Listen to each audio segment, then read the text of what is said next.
फुटलं जातं आणि हे सगळं ते पाणी आहे पाणी जनावरांना पाजलं जातं. त्याला रेचक किंवा पाचक असं सुद्धा म्हणतात.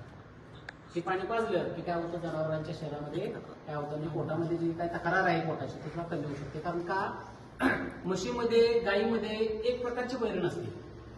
लक्षात घ्या, आपण काय घालतो, हातीपात घालतो, उसाचा पाला घालतो, एवढंच घालतो म्हणजे लिमिटेड घालतो.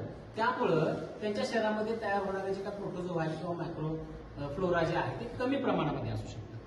आणि शेळींच्या मध्ये किंवा बकऱ्यांच्या मध्ये ह्याचं प्रमाण जास्त का आहे, कारण ते काहीही खातात. म्हणजेच काय वेगवेगळ्या प्रकारचा झाडपाला खातात, वैरण खातात, तणकाट खातात, बरोबर आहे का. त्याच्यामुळं त्यांच्या शरीराच्या पोटाची जी रचना आहे ती स्ट्रॉंग बनवलेली आहे. त्याच्यामध्ये मायक्रोफ्लोरा आणि प्रोटोझोआचं प्रमाण जे आहे अत्याधिक आहे.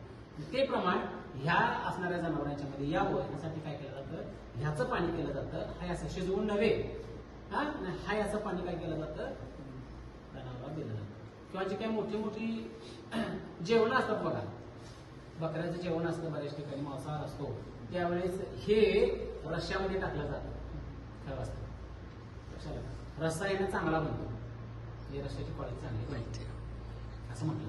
ओके, तर ह्या पद्धतीने आहे. हा तर अनेकदा बघून घ्या, कोणाला काय बघायचं असलं तर बघून घ्या. कोणाला काय शंका असली तर ते पण विचार.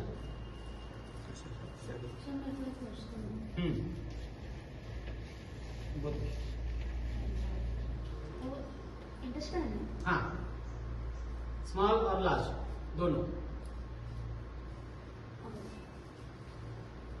आणि कोणाला काय शंका आहे, काय विचारायचं आहे?